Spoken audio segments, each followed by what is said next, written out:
Dating back to September of 2020, the amount of times I've taken my SIM card out of a version of a Surface Duo and put it into a Z Fold, and then later on taken it out of the Z Fold and back into a version of a Surface Duo is more than any other SIM swapping situation I've been in my entire life. I've moved back and forth between these devices a ton. And the first time, it was Duo 1 moving to Z Fold 2. And when I went to that Fold 2, there were so many things that I immediately noticed that some other things kind of got left by the wayside a little bit, right? Because back then, Duo 1 was pretty buggy. Touch response was pretty darn bad. So moving to that Fold 2, it's like, wow, this thing is so responsive. It's so smooth. It's so reactive. Some things got, like I said, kind of glossed over. I didn't really notice them. But then later, I'm going from Duo 2 to Z Fold 4, and I noticed a few more different things. And today, we're going to talk about one of the biggest things that has really been smacking me in the face, and it's something that I actually, for me, feel like is an advantage for Duo 2, and probably a really big advantage for me. Nobody talks about the fact that Surface Duo 2 has two screens, and in fact, so does the Z Fold. It also has two screens. Now, you're either going to be using one or the other, right? You're not going to be using both screens at the same time. You're picking either the cover display or the tablet display, but at any rate, there are still two displays. Now, on Surface Duo 2, of course, it has two screens that are the same size. Why am I talking about this? Well, because total here we have 4 screens, and we have to talk about the shape, the aspect ratio, the size of these screens, and what that means for usability. So let's start with Duo 2 first, because I've noticed something. We talk about how Duo 2's screens are both really wide and how some people think that makes the device unusable. We don't talk about that kind of thing with the Fold really like at all. I hardly ever see this. So let's address it here with Duo 2 first. Let's talk about these wide screens, handleability, so forth and so on. So we have our Duo 2 here, and let's just launch an app that everyone's probably going to be somewhat familiar with. Let's do Twitter. Looking at some Titans news here. Let's go to my main feed here. And okay, that's Twitter. To me, that does not look all that strange. For whatever reason, a Pixel 2 was what I had nearby, kind of handy. But if we compare these two, I mean, is that really all that crazy? I'm getting an ad on that screen. So let's scroll down past the ad to there. So we'd be about, what about there? What kind of content am I missing on Surface Duo 2? Am I missing a bunch of content? Are things formatted in a weird way? No, not really. I'm getting the very top of the video on both of them. The words, the sentences, I should say, wrap differently. So there's 3 lines on that tweet, only 2 lines on the Duo version of it. Personally, I don't think that Twitter looks all that strange on Surface Duo 2.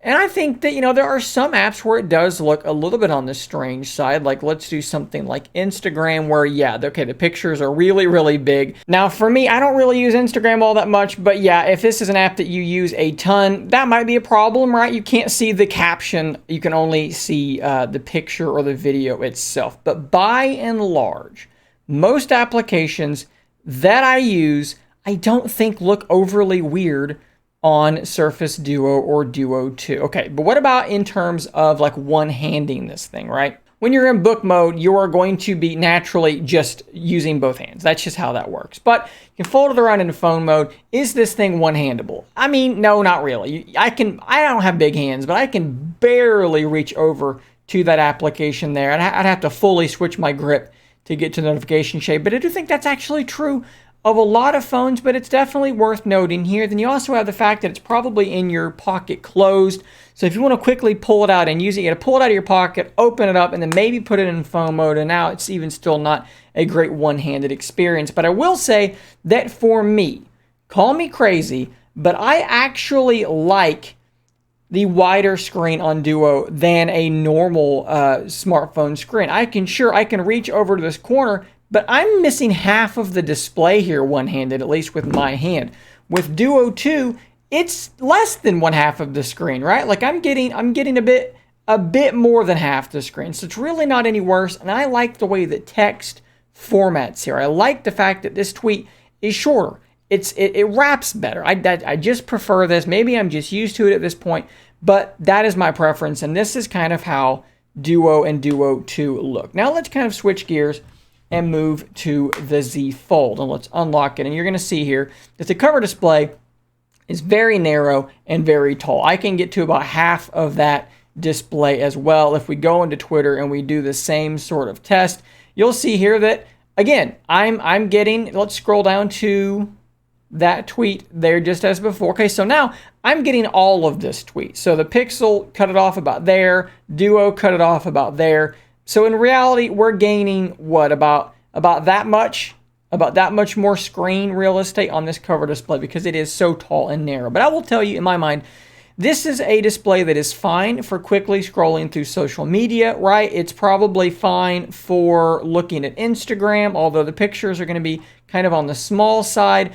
But then certain tasks like YouTube, I think, are just flat out bad. Let's pick a video here. We'll just turn on the volume and we'll just play a video that happens to be on the home screen. Look how small that video is up there. It's absolutely diminutive. And if you do the same thing on Duo, let's open up YouTube here. Let's go to the same video with the volume turned down. I mean, yeah, one video is very watchable. One is absolutely teeny tiny. In my mind, this cover display, while it is usable for some things, right? I'm going to check my emails. I'm going to scroll through Twitter. I'm going to send or receive a text message. I'll show you how typing looks on it. You know, I can quickly swipe type with this. I can probably thumb type a little bit. It is just, to me, too narrow and too tall. I can't reach the top at all. You can't use one-handed mode, but even with one-handed mode, can I shrink it even further? I mean, even in one-handed mode, it's still, maybe there's a way to shrink it a bit further. I don't know. It's not really seeming to work for me. I still can hardly reach the top of it. It's just an oddly shaped screen. And then when we open it up, I do think this is a great screen. Don't get me wrong. They're both absolutely beautiful displays. But I think then you run into a new set of problems. Let's go back into Twitter again, and let's go to that same place we just now were, which was there.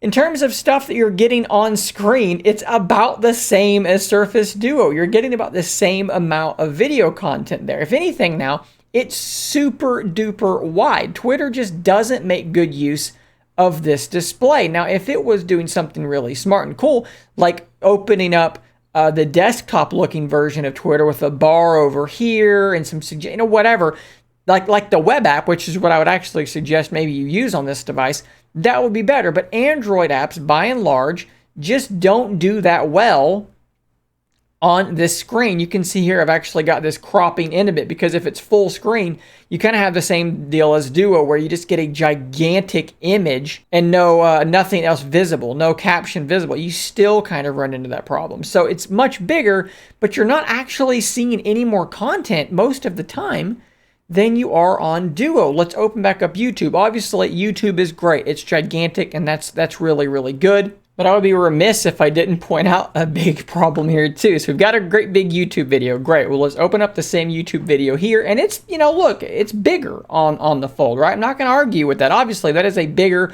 and I would say a better viewing experience. But this, even in book mode, is a pretty solid viewing experience. That's a pretty big video. So obviously, it's bigger than it is on the Pixel 2. Let's rotate it. And it's still a relatively large video, but then the advantage I have here is that then I can toss it over here, let's say, and open up another app. And now I have two apps that are the exact same size as normal. Nothing's changed. They're the same size app, and I can be watching a video while I'm doing something over here. You may be saying to yourself, well, Shane, you can do that here too. Well, let's do that. Let's open up Twitter. Let's put Twitter, where is it at, on the screen as well. If we put it at the bottom to maintain that size, I'm just going to tell you that as a Twitter experience, that sucks. No one's going to do that. So then let's flip it around. Let's flip it around so that you've got a better Twitter experience. Well, now your video experience is terrible. Now you can rotate it, and that's a little bit better. But now I don't think I need to tell you which one is doing a better job of this. They're similar, but Duo is doing this bit better. So there's a few caveats there, right? It is definitely better for video, but then as soon as you want to take advantage of this larger screen, by doing two things at once, it's not going to be as good as Duo is doing. And now there's one more thing I want to point out to you too. The fact that this has two screens that are two different sizes is a bit of a problem sometimes. You're in an app, and whenever you go to switch between cover display to tablet display, some funny things happen. I'm going to show you this, and I'm going to kind of like, I'm going to have to blur the screen depending on how visible this is. Here's YouTube Studio, and I just scrolled down to my comments so that you can't see anything. Watch what happens whenever I open it up. Android doesn't know what to do with that, right? Like, it's still giving you the same exact thing because you've got two different screen sizes. You have to hit a button to reload it into full screen. Now, of course, not all apps do that, right? Some apps will kind of just reflow and will work correctly. So that is on an app by app sort of basis. But my point is this. You've got two different screen sizes, and neither one of them are all that well suited for Android. You could argue that this screen for a lot of apps is too wide. Now, that is a problem that should be getting better as more and more apps get better at using the larger screen, the bigger real estate. That's a push Google's making, so that's in progress. This screen is too tall and too narrow. I don't think much is going to happen there. It just is what it is. It's just an awkward screen. It is a cover display. The Z Flip has this little cover display. Think of this as a fantastic giant version of that, and I think that puts you in the right mindset. You've also, got a quick viewfinder for your camera. So expect as little out of this as you can, and you won't be disappointed, and then hope that this gets better as the software support gets better for screen sizes like this. I think that's probably the best way you can look at it. But right now, again, I think I can safely say that this screen and this screen are both weird in different ways for Android. And in my mind, they're both more weird than the one screen size of both screens on Duo 2. These are strange screen sizes, but they're not as strange as what you have on either one of these. Obviously, this is a subjective sort of claim, right? You may look at me and say, you're crazy. This is more normal than this is. And I can't tell you that objectively you're right or wrong because these are preferences. But what I am telling you is that is my preference. In my opinion, is that these screens are more normal and are better suited for Android apps than either one of the screens on Z Fold 4. Now, that does not mean I think that Z Fold 4 is a worse device than Duo. I think in almost every way but in multitasking, Fold 4 is almost certainly the better device. It's faster, it's smoother. I mean, it's just a phenomenally good device. But as I'm using it, I am consistently finding myself feeling kind of awkward using this device. Feeling awkward on the cover display, feeling like it's just weirdly shaped and I can't reach things, and then feeling weirdly shaped on the tablet display as apps like Twitter get stretched out and they look huge, but you're not actually getting any more information. It reminds me like if you go into your Windows settings and you change the scale to like 250%, and it's like everything's big and you're not getting any more information, like your screen is not being taken advantage of very well. Like I feel like they could do some things. And this is not Samsung's fault in this regard. Apps like Twitter need to update and need to make things better. But again, that's kind of my point. Which screens are better suited for Android? Which screens are more likely to just show apps in a way that doesn't take advantage of their screen real estate, that are going to look weird? I think it's going to be Z Fold in that instance. Guys, let me know what you think about this in the comments down below. If you're new here, don't forget to subscribe on your way out. I will see you on the next one. And until next time, stay nerdy, my friend.